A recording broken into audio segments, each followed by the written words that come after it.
Alors, ce soir, la conférence va être sur la Saint-Patrick. Alors, vous savez qu'aujourd'hui, c'est la fête des Irlandais. Hein? Et puis, dans différents pays. Là, je pars déjà avec une parenthèse, mais parce que j'ai eu des petits flashs à travers ça ce soir. Donc, dans différents pays, ça va être un petit peu plus souligné que d'autres. Alors, des fois, il ne faut pas rester surpris. On va avoir des gens qui vont refléter cette fête-là. Et moi, j'ai décidé de faire une conférence sur ceci parce que même si c'est la fête de la Saint-Patrick, il y avait un petit côté spirituel qu'on peut aller chercher. Et puis, vous savez comment que je suis. Là, j'ai eu plein d'idées et j'ai trouvé ça intéressant parce qu'à la fin de la conférence, je vous invite à rester jusqu'à la fin. Je vais vous donner un petit truc ou un petit exercice que Chantal Medium a fait souvent. Et c'est efficace. Super simple, accessible à monsieur, madame, tout le monde. Donc, je vous invite. Et pour ceux et celles aussi qui vont rester jusqu'à la fin de la conférence, j'ai le privilège de vous offrir encore un 20%. Vous allez pouvoir utiliser. Donc, ce 20%-là, il va être actif seulement lorsque la conférence va être terminée et pour les 2 prochaines heures. Donc, vous aurez un 20% de plus lors d'achat de jetons. Alors, on va débuter la conférence. Comme j'ai mentionné un peu plus tôt, c'est Mélane qui va être là pour les soucis techniques. Et puis, je voulais vous dire aussi qu'à la fin de la conférence, on va avoir une petite période de questions ou d'échanges parce qu'étant donné que je vais vous donner un petit cadeau au niveau d'un exercice, bien, si vous voulez poser des questions à ce niveau-là, bien, ça va me faire plaisir de vous guider. Alors, la Saint-Patrick, c'est vraiment une fête de richesse et d'abondance. Il y a beaucoup d'éléments qui vont représenter cette abondance-là. Donc, on va faire un petit aperçu de qui est Saint-Patrick, vraiment un survol. Alors, Saint-Patrick, lui, c'est spécial à dire parce qu'il n'est pas né en Irlande, hein? Parce que la Saint-Patrick, c'est vraiment la fête des Irlandais. Alors, contrairement à ce qu'on peut penser, Saint-Patrick, il est né en Écosse et non en Irlande. Par contre, lorsqu'il était adolescent, lui, il a été enlevé par des pirates et il a été vendu comme esclave aux Irlandais. Alors, de là pourquoi il est associé à cette fête. Saint-Patrick, lui, bon, il était, au niveau de l'adolescence, c'était difficile pour lui, il a vraiment été un esclave. Et à peu près vers l'âge de 20 ans, au début de la vingtaine, c'est là où il a découvert une certaine foi, la foi chrétienne. Donc là, à force de vouloir se connecter à une énergie, de retrouver confiance en lui, il est allé vers cette direction-là. Alors,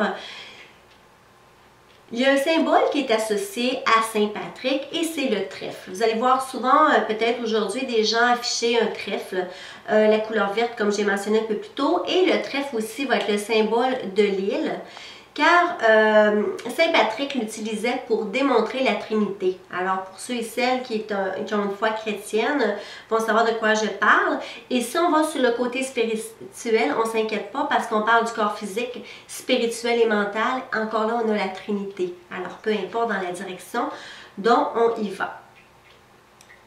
Ensuite, encore un petit survol. Pourquoi cette fête-là est associée au 17 de mars? Vraiment un jour spécifique et un mois spécifique.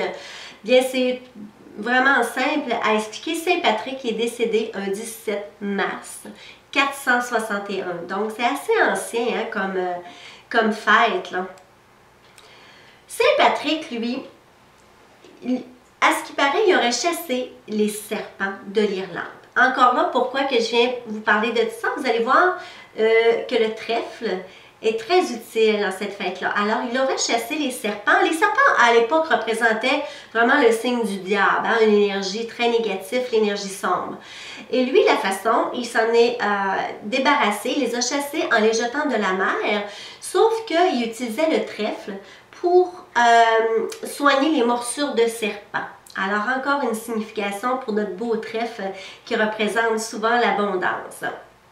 Alors, pour aller maintenant dans la signification, là, on va aller dans les outils qui entourent la Saint-Patrick. Alors, souvent, on va voir le trèfle, on va voir la couleur verte qui représente l'abondance, la richesse. On va voir aussi l'arc-en-ciel, on va voir la corne d'abondance sous une forme de couleur dorée. Puis, on va aussi parler ce soir durant cette conférence-là. Vous savez, les petits bonhommes, là, il y a comme des petits genres de lutins ou des petits personnages qui sont associés aussi à ces pépites d'or, sa corne d'abondance, l'arc-en-ciel. Alors, donc, je vais vous en parler aussi. Alors maintenant, j'aimerais vous parler de la signification. En fait, il y a deux légendes. Je vais juste ici. Donc, c'est... vous parlez ici de la première légende associée au trèfle. Donc, on a un petit souci. Moi, j'ai un petit souci technique, je crois, de mon côté.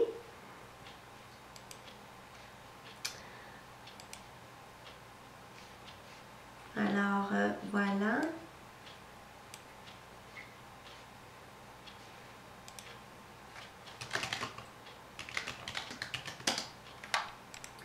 C'est revenu, parfait. Oui, d'accord. Pardon. Alors, il y a eu un petit souci, voilà. La première légende. Alors, je parlais que je vais vous parler de deux types de légendes qui est associées au trèfle. Alors, la première légende, quand on parle du trèfle à 4 feuilles, la première feuille signifie l'espérance. Ensuite, on a la deuxième feuille qui signifie la foi. Ensuite, pour la troisième feuille, sa signification, c'est la charité. Et pour la dernière, la quatrième, c'est la chance. Elle signifie la chance. Ça, c'est une première légende qu'on a qui est associée au trèfle à 4 feuilles. Parce que souvent, les gens vont faire des recherches, vont aller en forêt, vont dire « Ah, je vais trouver un trèfle à 4 feuilles. » Alors, voici la signification. Maintenant, il y a une deuxième légende aussi qui est un petit peu différente, mais quand même, on reste avec toujours la richesse, l'amour et tout ça. Donc, pour la deuxième légende, la première feuille signifie la renommée. La deuxième feuille va signifier la richesse. La troisième feuille signifie l'amour. Et la quatrième feuille va signifier la santé. Donc, voici pour ces deux légendes. Maintenant, on va aller sur le côté de la voyance. Ça, j'aime beaucoup ça aussi. Vous avez remarqué, pour ceux et celles... peut-être que vous avez déjà pris une personne qui vous a fait les petites cartes. Vous savez, les jeux de cartes qui sont vous avez As, 2, 3, 4 jusqu'à 52. Donc, souvent, pas souvent, mais tout le temps, le trèfle va signifier les finances, le monétaire, la prospérité. Encore là, on vient chercher notre trèfle. Maintenant, il y a d'autres légendes aussi qui vont être associées. Alors, j'y viens. Vous avez le farfadet. Alors, tout à l'heure, je vous parlais des petits bonhommes ou des petits lutins. Ces petits personnages-là qui s'appellent des farfadets. Et ces farfadets-là étaient toujours à la recherche de l'or. Donc, de là que vous allez voir encore, lors de la fête de Saint-Patrick, les gens ont porté des foulards. Vous savez... ensuite, des chapeaux un peu plus pointus pour représenter les petits farfadets. Donc, voilà. Ce petit bonhomme-là, il représente la Saint-Patrick. C'est un farfadet qui est malicieux. Et lui, il aime beaucoup jouer des tours. Puis, son plus grand tour qu'il aimait jouer, c'était de cacher une marmite d'or au pied d'un arc-en-ciel. Et là, je vais ouvrir une parenthèse parce que vous savez que les arcs-en-ciel, c'est tellement difficile de trouver son point de départ et lorsqu'elle termine. Hein? Souvent, on va être en auto, on va conduire et là, on voit un arc-en-ciel et là, on a l'impression qu'on s'approche de l'arc-en-ciel, mais en même temps, on ne l'atteindra jamais parce que c'est présent, mais en même temps, c'est absent. Alors, pour eux, ils disaient aussi, suite à ça, qu'une personne qui trouvait l'arc-en-ciel devenait riche, trouvait la marmite au pied de l'arc-en-ciel, était riche parce que c'est très, très, très difficile. Là, maintenant, je vais vous parler des couleurs de l'arc-en-ciel. Qui sont?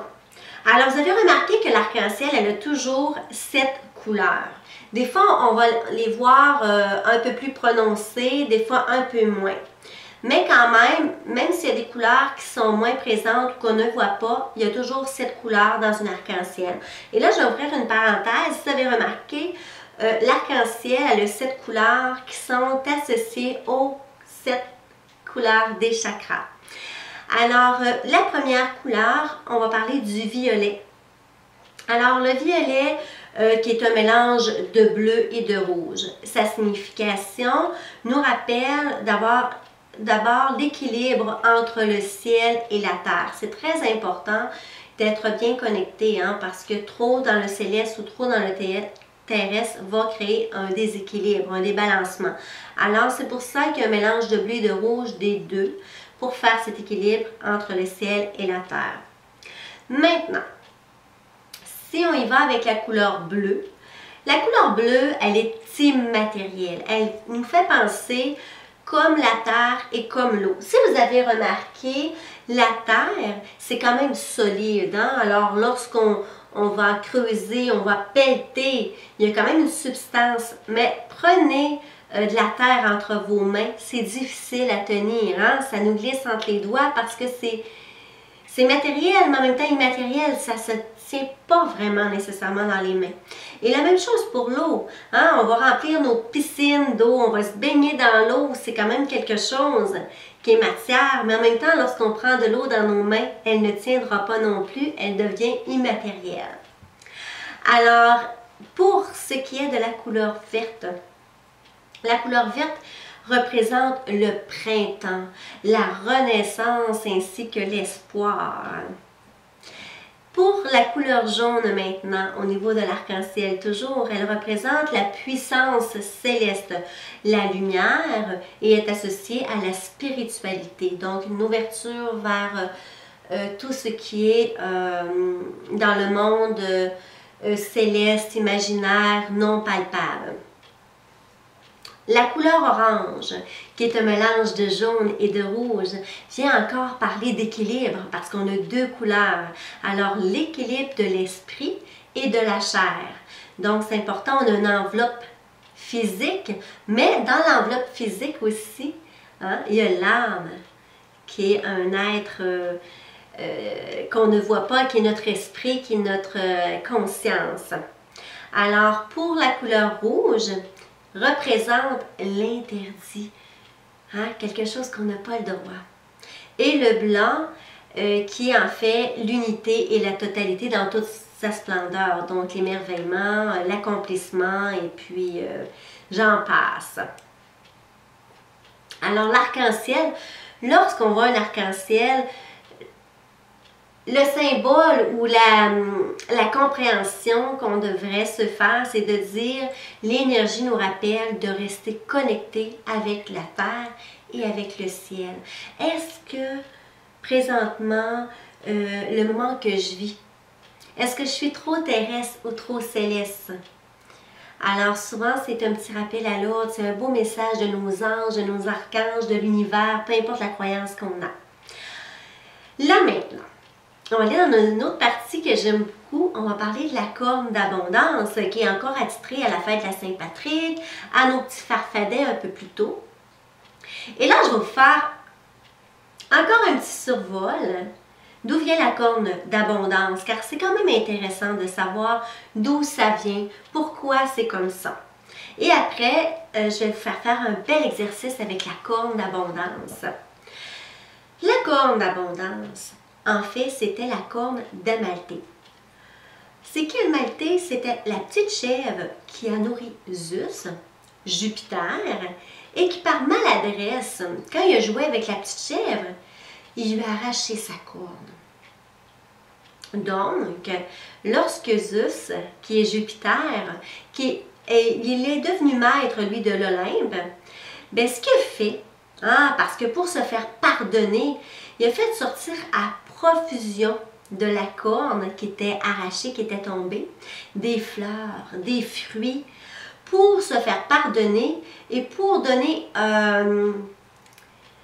une certaine notoriété à sa chèvre qui lui avait quand même nourri, qui avait donné tout ce qu'il fallait pour continuer à grandir. Alors, c'est une façon pour lui de demander pardon, de la remercier et de faire en elle un symbole d'abondance, une source inépuisable de bienfaits. Alors, si vous avez une corne d'abondance, peu importe qu'elle soit faite en corne, hein, dans la matière, ou des fois vous allez voir aussi au niveau des bijoux, que ce soit en argent, matière d'or, même en quartz, une petite corne d'abondance, vous avez soit l'option de la porter sur vous, soit en porte-clés, soit en bijoux, ou bien de la laisser chez vous. Alors ça va être quelque chose qui va apporter l'abondance dans votre intérieur ou pour vous-même. Sinon, vous pouvez aussi avoir dans votre demeure ou sur vous un trèfle. Donc ça, il paraît, ça va attirer la chance sur tous les niveaux, à tout point de vue. Et là, je parle de matière, de richesse, d'abondance, vraiment matérielle, mais ça peut être aussi au niveau de la santé, au niveau de l'amour, au niveau de la compréhension, au niveau du partage, vraiment sur plein de points. Alors, pour cette journée qui est la Saint-Patrick, profitez-en pour activer vos croyances sur ces objets qui sont fétiches et attirer l'abondance dans votre vie. Alors maintenant, ce que je vais faire avec vous, on va faire le petit exercice de la corne d'abondance que moi j'aime beaucoup faire et je vais vous donner aussi le code promotionnel pour votre 20% et je vais être disponible à répondre à vos questions. Ça va comme ceci. Alors, l'exercice de la corne d'abondance, vous pouvez le faire maintenant, il n'y a pas de souci. Je vais vous demander par contre d'avoir les pieds bien à plat sur le sol. Donc, pas les jambes croisées ou les bras croisés en forme de X parce que ça bloque l'énergie. Donc, les pieds bien à plat. On va prendre des belles respirations. Vous savez que moi j'aime ça, hein? Prendre des belles inspirations, des belles expirations. Alors, on est bien calme. Donc, on va inspirer par la bouche et on va expirer aussi. Alors, on va inspirer. Et lorsqu'on va inspirer par la bouche, on va laisser entrer. On va laisser entrer l'air dans toute sa pureté. L'air, elle va venir nous nourrir, nous emplir. Et quand on va expirer par la bouche, cet air qu'on va, on va avoir fait entrer va ressortir tout purifié.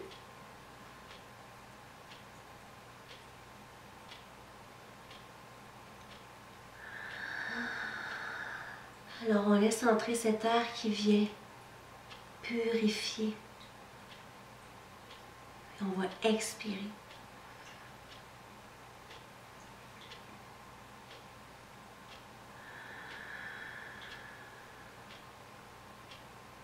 On peut garder notre souffle quelques instants et après on expire.